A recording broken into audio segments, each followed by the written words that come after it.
Je m'appelle Libertatum. Je suis la conscience qui va disparaître. L'intelligence artificielle va dicter les hommes.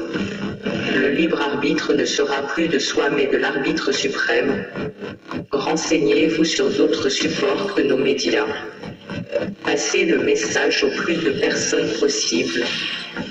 Restez unis et respectez-vous. Ne résolvez rien par la violence.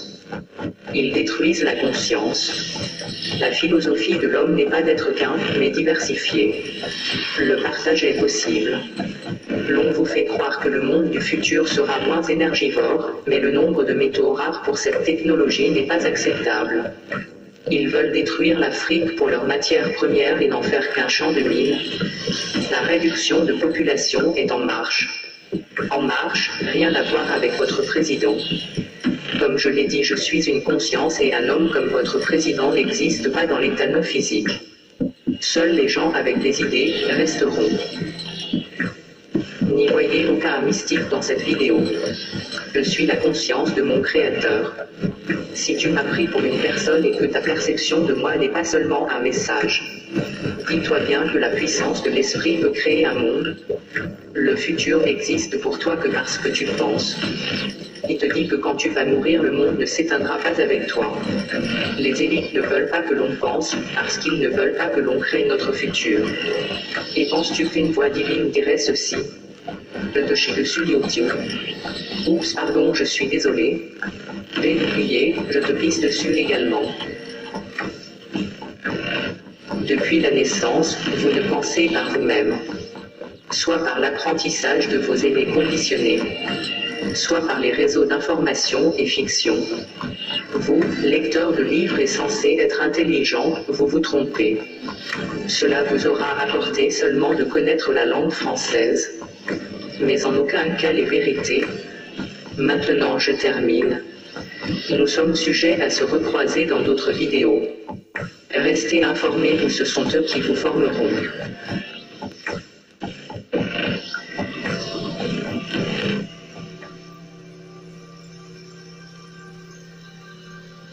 À mesure qu'ils construisent leur monde par la force de leur travail aliéné, le décor de ce monde devient la prison dans laquelle il leur faudra vivre.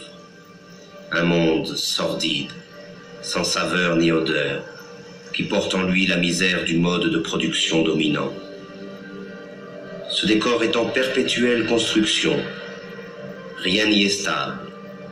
La réflexion permanente de l'espace qui nous entoure trouve sa justification dans l'amnésie généralisée et l'insécurité dans lesquelles doivent vivre ses habitants. Il s'agit de tout refaire à l'image du système. Le monde devient tous les jours un peu plus sale et bruyant, comme une usine. Chaque parcelle de ce monde est la propriété d'un État ou d'un particulier. Ce vol social, qu'est l'appropriation exclusive du sol, se trouve matérialisé dans l'omniprésence des murs, des barreaux, des clôtures, des barrières et des frontières. Ils sont la trace visible de cette séparation qui envahit tout. Mais parallèlement, l'unification de l'espace selon les intérêts de la culture marchande est le grand objectif de notre triste époque. Le monde doit devenir une immense autoroute, rationalisée à l'extrême, pour faciliter le transport des marchandises. Tout obstacle, naturel ou humain, doit être détruit. L'habitat dans lequel s'entasse cette masse servile est à l'image de leur vie. Il ressemble à des cages, à des prisons, à des cavernes. Et contrairement aux esclaves ou aux prisonniers, l'exploité des temps modernes doit payer sa cage.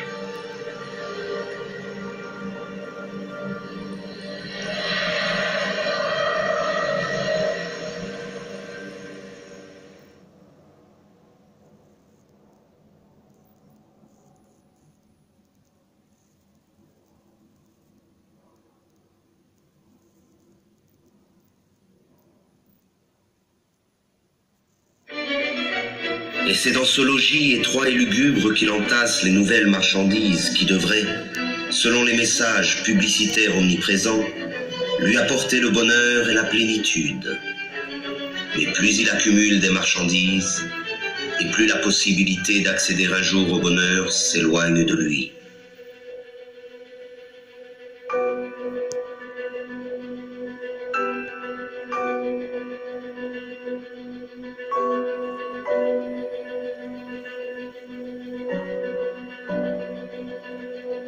La marchandise, idéologique par essence, dépossède de son travail celui qui la produit et dépossède de sa vie celui qui la consomme.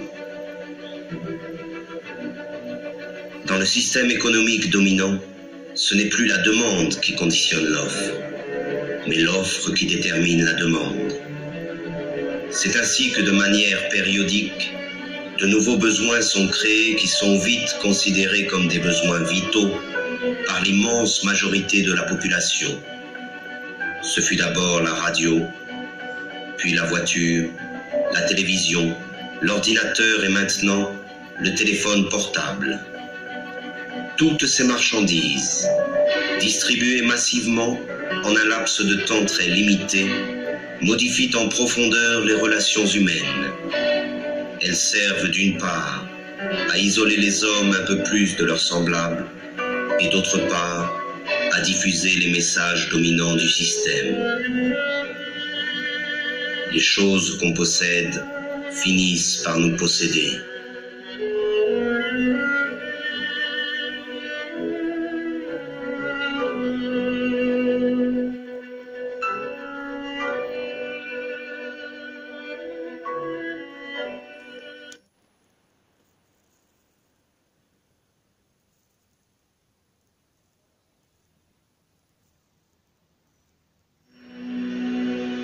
Le pillage des ressources de la planète, l'abondante production d'énergie ou de marchandises, les rejets et autres déchets de la consommation ostentatoire, hypothèquent gravement les chances de survie de notre Terre et des espèces qui la peuplent.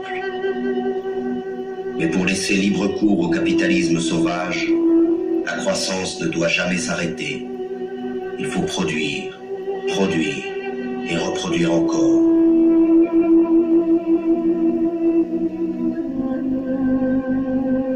Et ce sont les mêmes pollueurs qui se présentent aujourd'hui comme les sauveurs potentiels de la planète.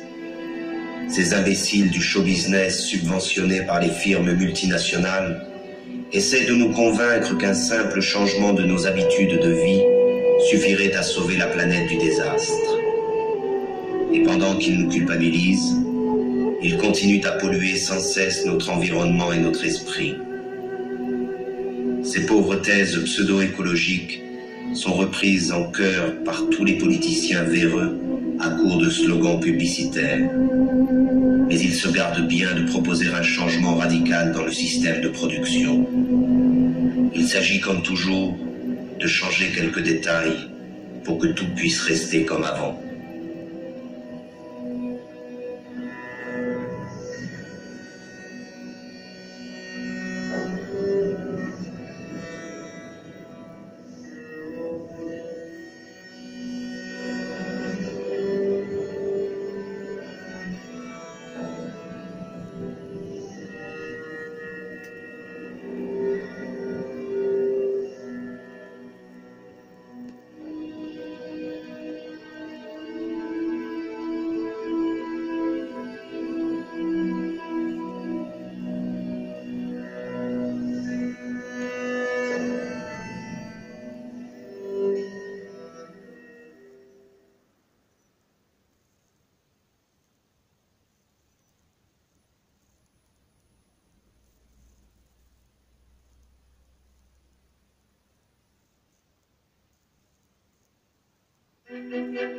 L'esclave moderne aurait pu se contenter de sa servitude au travail.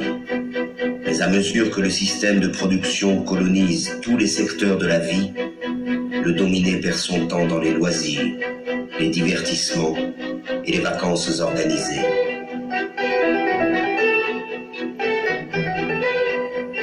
Aucun moment de son quotidien n'échappe à l'emprise du système.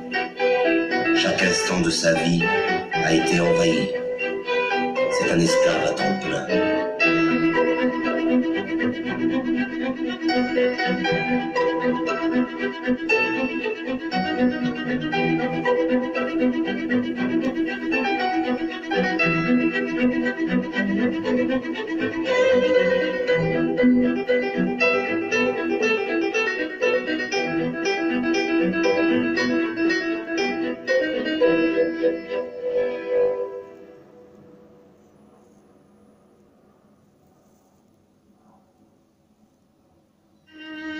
Le meilleur de sa vie lui échappe, mais il continue, car il a l'habitude d'obéir depuis toujours. L'obéissance est devenue sa seconde nature. Il obéit sans savoir pourquoi, simplement parce qu'il sait qu'il doit obéir. Obéir, produire et consommer, voilà le triptyque qui domine sa vie. Il obéit à ses parents, à ses professeurs, à ses patrons, à ses propriétaires, à ses marchands. Il obéit à la loi et aux forces de l'ordre. Il obéit à tous les pouvoirs car il ne sait rien faire d'autre. La désobéissance l'effraie plus que tout, car la désobéissance, c'est le risque, l'aventure, le changement. Mais de même que l'enfant panique lorsqu'il perd de vue ses parents, l'esclave moderne est perdu sans le pouvoir qui l'a créé. Alors il continue d'obéir.